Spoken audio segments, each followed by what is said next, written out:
Colonel J.S. Bala, Secretary, SES,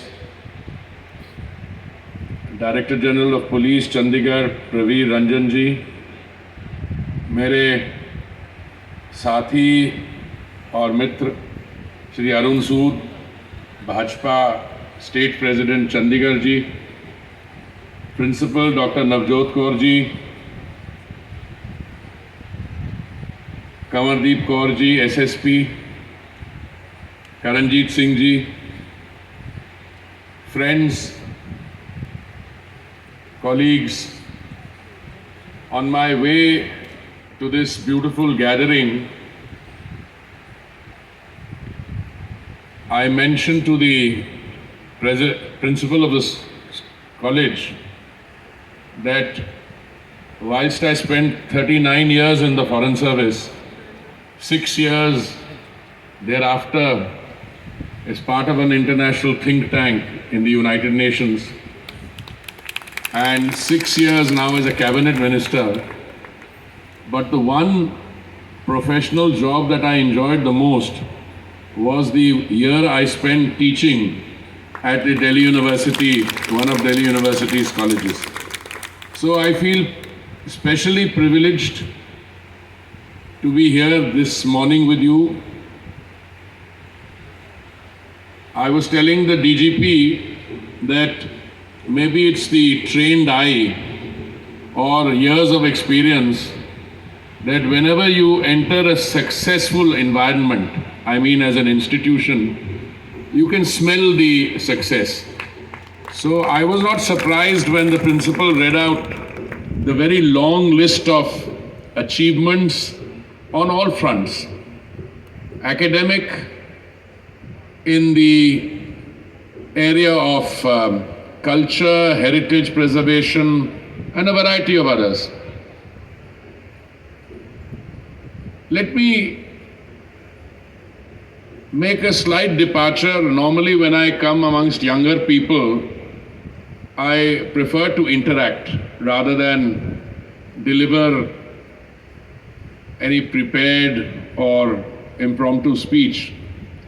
But since you said a lot of kind things about me, let me tell you that some of the work that you are doing, why I think it is important. First of all, the context setting. A college or a university today, I think, is ideally placed to prepare the India of Amritkal 2047. The Prime Minister wants India to be a developed, a Viksit Desh by 2047. And let me give you a historical perspective. In the year 1700 or thereabouts, India's contribution to the global GDP was something like 25%.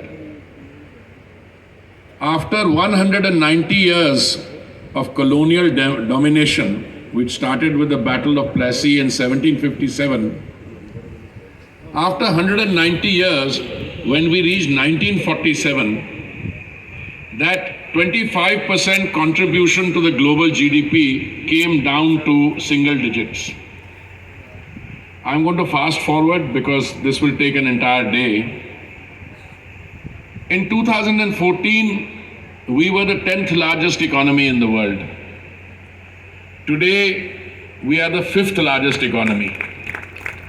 I can tell you personally, don't misunderstand me, but when we reached the 5th position and overtook the country, which was our colonial master for 190 years, I think we enjoyed it the most.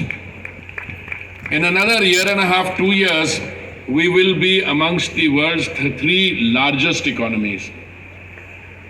We will already be by December of this year a $4 trillion economy. Japan and Germany are 4.1 and 4.3 trillion, but their growth is almost flat, whereas the IMF has put our growth at 6.3%. So it stands to reason that continued decisive leadership continues attention to all the productive forces, and we will be the world's third largest economy. Trajectory, we will be $10 trillion and then forward. But what does that do to our per capita income? I think the opportunities for employment generation, for other economic activity, that is clearly on the raise. Other agencies have predicted that in the next 20 years, by say 2040 or so, Indian economy will be $26 trillion or, probably the world's second largest economy, but certainly the third largest economy. Who will shape that economy? That is where the context is important. That's why I started by saying it's the people, not only your 7,000 plus students, but I think you've drawn to this cultural extravaganza students from 15 other colleges. This will be the generation that will mold, that will give shape to Amrit Kal or the India of 2047, the new India. But this is also, it will, I believe, be setting some global standards. I come to Swachhata. My experience, and I'm the Minister for Urban Affairs, whenever a Swachhata Sarvekshan takes place and rankings come, you can correlate, let's say, which was the city with a particular population which had highest position on Swachhata. Compare land prices go up. Compare the saving that you make in the health sector. Compare the other benefits which flow. I think it's a given. The Swachhata Andolan here, in some respects, started with Mahatma Gandhi. He was addressing an audience at the Banaras Hindu College in 1916. That is much before independence or Swatantrata became part of our lexicon. And he said in that speech that he went around looking for God. He meant cleanliness. He went to all the temples. He couldn't find it. And later on he was to say also that Swachhata is more important than even Swatantrata. After that, not much was done after Bapu's effort. Then when Modi ji became Prime Minister of Gujarat, he took this up. But I think after 2014, when he became the Prime Minister and he spoke to the nation from the ramparts of the Red Fort, one of the things he said, that the biggest tribute we can pay to the Mahatma is to make India open defecation free by the time we celebrate his 150th birth anniversary. And the fact of the matter is, India today is open defecation free. It didn't happen by 2nd October 2019 because one state was lagging behind, they've caught up. But it's not something which is based on a self-declaration. I cannot turn around and you cannot turn around and say that it depends on third-party verification. Therefore, when I go around the country and I see the levels, I get disappointed sometimes. Because whilst the program of the government has become a people's movement in the form of a Jan Andolan, I still think there is more distance to travel. And this is again where the context becomes important. I think it's this generation, the students that you are celebrating, who are having their cultural heritage, you're placing a premium on the environment. They're all interrelated. You're not going to get one without the other. There were my friends, many who are now in opposition to us, who are so-called liberals. They said, ये माननीय प्रधानमंत्री जी ने क्या बात की है जब देश को संबोधित कर रहे थे लाल किला से, ये कोई बात है? No, I think they were dead wrong. In fact, Swachhata is the foundation, the fulcrum around which the success of all the other schemes is based. If you have cleanliness, you have sanitation. I'll conclude my interaction with you on Swachhata. In 2014, of all the waste that we produced, we were reprocessing only 15%. In other words, the bulk of the waste was unprocessed. What happened? Municipal authorities would take it and produce these so-called legacy dump sites. Kude ke dher jo sab jagah ban gaya. Today, I can tell you with great confidence that we are reprocessing 76%. And in the next 2 years, we will reprocess all 100%. And all the legacy dump sites that you see, including in Amritsar and elsewhere, in 2 years through bioremediation, they'll be gone. So I think this generation that you are molding and who in turn will mold the country, on their shoulders rests a lot. Today, the average age in the country is 29 years. 50% of our population is below 25 years of age.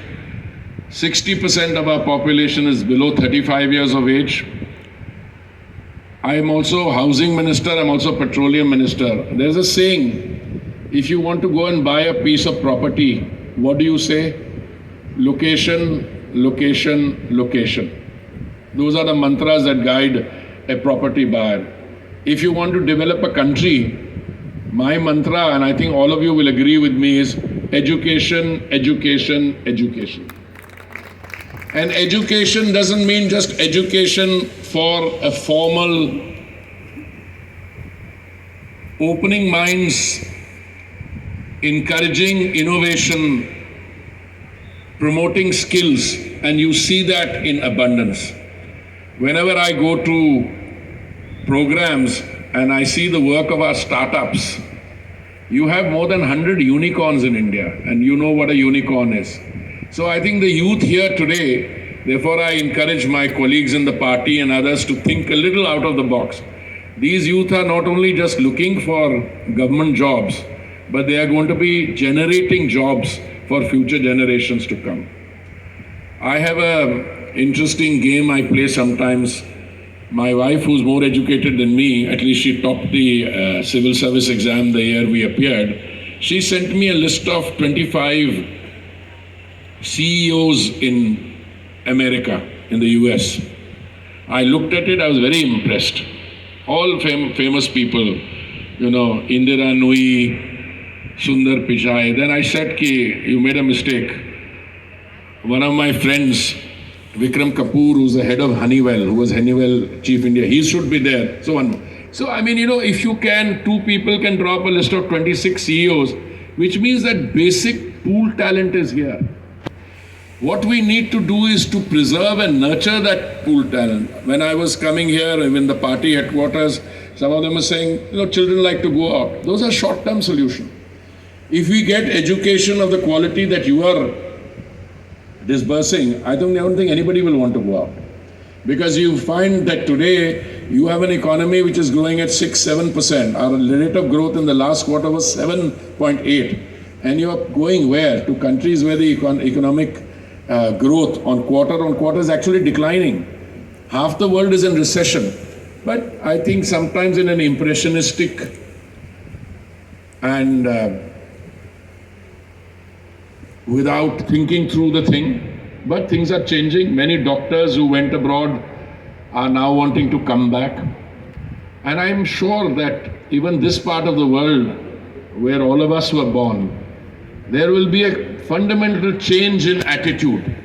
It might take time, but I think the change is on the horizon. Now, I have already violated all my own self-imposed things. I never wanted to give a speech. I wanted to interact. But I was told that interaction will be easier inside the other hall. Here, perhaps because it's an open door event. So, once again, thank you very much for inviting me. I don't know whose idea it is, but you must come up with more such ideas. I was delighted when I got this invitation. As I said, of all the, how much is it? 39 plus 1, 40 plus 6, 52 years of professional work on, working in 52 years. I enjoyed that 1 year of teaching the most. And therefore, I had actually intended after retirement to go back to reading and writing. but I think my stars were destined elsewhere. I think you are extremely fortunate that you are in an environment which gives you those avenues for growth, and I congratulate you and I want to celebrate your molding of the future. Thank you very much.